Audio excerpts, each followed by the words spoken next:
dividendes comme pilier de la performance boursière, et c'est vrai que l'on citait Airbnb ou d'autres, on l'oublie parfois un peu dans ce monde très technologique de GAFAM, etc. Quoique les GAFAM sont des gros verseurs de dividendes, Apple ou encore Microsoft. Donc, Igor, vous avez quelques minutes pour nous rappeler quand même les fondamentaux de ces marchés boursiers et des dividendes. Oui, alors déjà, le CAC 40 dividendes réinvestis brut, il est autour de 17 000. Il franchit des records depuis des semaines.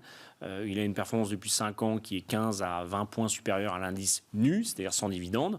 Donc ça montre que c'est vraiment une base de constitution de la performance boursière sur le long terme. Ouais. Alors ceux qui se souviennent des actions à l'ancienne, à la criée, à la corbeille, un dividende, c'était un coupon papier qu'on détachait, donc il y avait une feuille de papier avec 10-15 coupons, et puis chaque année, on avait détaché son coupon et on recevait la somme.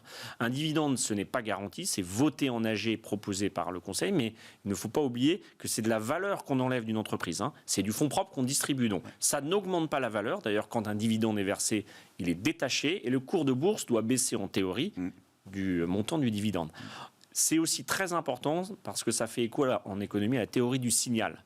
Donc le signal, qu'est-ce que c'est ? C'est un message qu'on envoie, c'est un message entre le dirigeant qui gère l'entreprise, qui peut être aussi actionnaire, familial, et l'actionnaire. Quand on verse un dividende, c'est un message de confiance, c'est un message de bonne santé financière, c'est un message de rémunération de l'actionnaire, de fidélité. Donc, c'est la clé du pacte, en fait, de fidélité entre un actionnariat et un dirigeant. Et c'est toujours comme ça qu'il faut regarder le dividende. Donc, on le verra dans les mauvais exemples ou dans les bons exemples. Dès lors qu'on dénature le pacte, qu'on verse trop de dividendes, qu'on n'a pas les moyens, les fonds propres, on n'est plus dans la philosophie du dividende. Et c'est pas d'en verser beaucoup qui est important. C'est d'en verser régulièrement, de manière pérenne et sur la base d'un bilan bien financé, avec des cash flows opérationnels qui le permettent. À la mesure de ce que l'entreprise est capable de reverser à l'actionnaire sans détricoter le pacte qu'elle a avec l'ensemble de ses parties prenantes d'une certaine manière. La théorie du signal, c'est qu'un dirigeant dit « moi je fais très bien mon travail, les fonds propres et les capitaux dans l'entreprise, je les rémunère à un certain niveau de rentabilité, de profit, mais je n'ai pas trouvé d'autres projet, donc il y a une partie que je vous rends parce que c'est pas à moi de faire la banque. Voilà. Et donc c'est pour ça qu'il ne faut pas trop en verser parce qu'on est toujours, normalement en tant qu'actionnaire, plutôt content que l'entreprise investisse dans des projets rentables. Bien sûr. Mais il y a des phases où les projets sont moins rentables et puis c'est surtout vraiment un actionnaire et surtout un actionnaire individuel très important de lui assurer un coupon. Et c'est d'autant plus important aujourd'hui que les taux sont bas et qu'il n'y a plus de manne obligataire. Donc le dividende sécurisé représente, et c'est pour ça qu'on construit des portefeuilles aujourd'hui sur cette thématique, mais vous ne verrez pas avec les plus gros dividendes, parce que ce n'est pas ça le sujet. Le sujet, c'est le bon dividende. C'est comme le sketch des inconnus, il y a le bon et le mauvais chasseur. Et la régularité, c'est ça qu'on recherche. La pérennité, donc on peut aller chercher du dividende chez LVMH, L'Oréal, mais pas pour avoir un grand rendement, mais pour être sûr que tous les ans, le bénéfice par action va monter et le dividende par action va monter.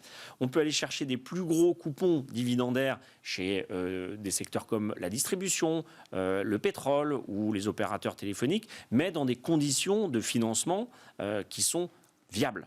Alors concrètement, effectivement, à quoi il faut faire attention quand on veut orienter son portefeuille boursier sur cette question du dividende, le bon dividende, le mauvais dividende. Déjà, on ne paye pas tous les dividendes en cash, il y a des dividendes en actions, et vous le dites, parfois le dividende très élevé, c'est le reflet aussi d'un déséquilibre dans l'entreprise. Oui. Alors, le premier faux ami, c'est le dividende très élevé, c'est-à-dire le rendement, rapport du dividende par action sur le cours, qui serait à 10-15%. J'ai en tête l'exemple de Solocal, alors que la société traversait une période très compliquée de changement de modèle économique, de pression sur les marges, et il était insoutenable. D'ailleurs, quand ils l'ont coupé, et en général, quand on est gérant, on dit aux entreprises, mais attendez, vous avez besoin de cet argent pour restructurer la société, coupez les dividendes et gardez cet argent. Donc ça, c'est le premier faux ami. Le deuxième faux ami, c'est les dividendes généreux pour rémunérer des structures qui se trouvent au-dessus des entreprises, donc des holdings familiales, je pense à Lagardère, qui ont eux-mêmes des plans de financement où il y a des remboursements et du paiement d'intérêts, ou des cascades de holdings. On l'a vu pour Casino, Rallye, où en fait on pompe l'actif réel pour pouvoir financer les structures qui ont permis d'acquérir ces biens. Donc ça, alors on peut faire le passager clandestin, être là au bon moment, ce n'est pas pérenne. D'ailleurs, les deux exemples que je vous cite ne sont pas pérennes, et même Lagardère, vous voyez que parfois on s'aperçoit que ce n'est pas forcément sain dans certains modèles économiques. Donc il y a quelques règles. Le paiement en action est possible, c'est mieux en cash, mais on peut aussi avoir des actions et puis après les vendre. C'est vrai que Total, par exemple, à un moment l'a fait.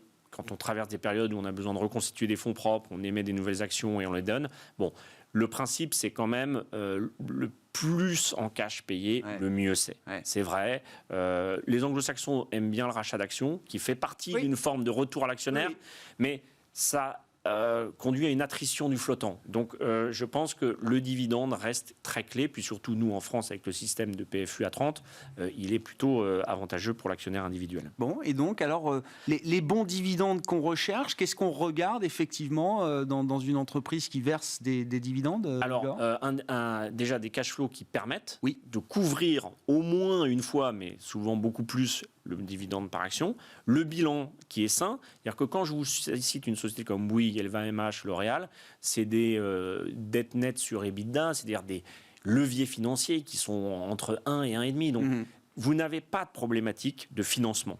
Ce sont des sociétés bien notées, donc ce sont des formes d'actions souveraines, c'est-à-dire des sociétés qui vont pouvoir vous distribuer les dividendes. Et on cherche évidemment aussi parfois des dividendes un peu plus élevés. On parle de Total, on est à plus de 7% de rendement, même s'il peut y avoir une partie en action. On parle de Bouygues, où là il y a une logique très familiale. Il faut savoir que les entreprises familiales, c'est vrai qu'en général on dit qu'elles sont bien gérées, qu'il y a une logique patrimoniale, et donc quand on dit patrimonial, on dit dividendaire. Donc avec tous ces éléments, on peut citer la Française des Jeux, qui est bien sûr un cas où il y a de la croissance visible, il y a du cash, et donc il y a de la distribution possible. Et donc avec ces noms qui sont très éloignés en termes de rendement net, quand on fait le rapport du dividende sur le cours entre LVMH et Total, il n'y a pas de comparaison. On est à 1,5% de rendement pour LVMH, L'Oréal, et à presque 7-8 pour les valeurs comme Total. Mais on a aussi dans ces sociétés des dividendes par action qui ont doublé depuis 2014-2015 sur les sociétés en croissance. Donc il faut construire des portefeuilles qui ont le dividende comme thème, mais avec les règles que je vous ai donné, parce que les très hauts dividendes sont rarement payés sur le long terme. Et je reviens effectivement à l'histoire de début. C'est vrai que historiquement, la tech ne délivre pas de dividendes. C'est pas dans les modèles au début. Mais aujourd'hui, on avait vu avec l'étude je cherche le nom de la société de gestion, je ne retrouverai pas, c'est pas grave, mais étude mondiale sur les dividendes, les deux plus gros payeurs de dividendes au monde aujourd'hui, en masse, sont Apple et Microsoft. Oui, d'abord, pourquoi ? Parce que ça devient des valeurs de rendement. C'est tout à fait en ligne avec ce qui était dit précédemment, c'est que ce sont des modèles économiques qui ont montré leur résilience et qui sont cash rich, c'est-à-dire qui sont sur des montagnes d'argent. Alors, ils ne peuvent pas tout rendre. Il y a des projets d'investissement, mais et c'est ça qui est fabuleux dans la bourse, c'est que dans aucun autre actif on pourra avoir la performance qu'a fait Apple. On pourra avoir ce développement et ce changement de modèle économique où vous êtes actionnaire d'Apple, vous les avez soutenus quand c'était période d'après Steve Jobs, il est revenu et maintenant c'est une société qui vous verse du dividende.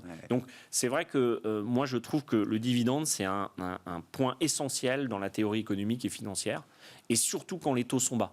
Alors il ne faut pas en faire une règle ayatolesque, je dis il y a pas mal de composants pour avoir des portefeuilles où on a des belles valeurs que j'appelle souveraines, bien financées et qui ont une capacité de distribution sur le long terme. Et si on en parle aujourd'hui des dividendes, Igor, est-ce que c'est parce que justement on évoquait la bourse au plus haut ? Non, mais c'est parce que les thèmes value dividendes sont revenus à la mode là, voilà. Alors, notamment les banques dont le versement dividende est très contraint par la règle. Vous n'avez cité aucune banque Non, pourquoi ? Parce que c'est vrai qu'on va avoir un retour des dividendes, parce que ce sont des animaux qui ont beaucoup de fonds propres liées aux règles prudentielles, mais comme la BCE a levé l'embargo, mais sous condition, avec des règles de calcul sur une moyenne des résultats 2019-2020, pas plus de 20% du Core Tier 1, donc des fonds propres sécurisés. Bon, ça dénature un peu le discours sur le dividende, mais c'est vrai que tous ces secteurs-là qu'on n'aime pas trop reviennent parce qu'ils n'étaient pas chers et parce qu'en fait, il n'y a pas de risque de financement, mais même un Orange, il n'y a pas de risque de faillite. Donc, prenons l'avantage de ces valeurs qui nous versent du dividende et qui nous donnent le temps d'attendre. Et Orange, on finira là-dessus, Igor, c'est un titre qui fait rien en bourse depuis des années, mais quand on est actionnaire avec le dividende, c'est quand même un bon pari à avoir fait ces dernières années, par exemple ? Ça dépend du point d'entrée. Non, mais ça dépend du point d'entrée. Après, La problématique des opérateurs télécoms est un peu différente parce qu'il y a une problématique de concurrence et de jeu à 4 ou à 3 qu'on n'a pas vu venir. Donc c'est vrai qu'il y avait sûrement peut-être d'autres placements sur les opérateurs télécoms. Je reste persuadé que ça a un intérêt d'avoir un dividende de 4-5% tous les ans. Merci beaucoup Igor. Merci bien d'avoir rappelé effectivement quelques règles fondamentales autour de l'investissement boursier, le dividende étant un des piliers de la performance boursière. Igor Demac qui était avec nous en plateau dans cette édition de la mi-journée de Smart Bourse le vendredi, conseiller en gestion de patrimoine chez Vital Épargne.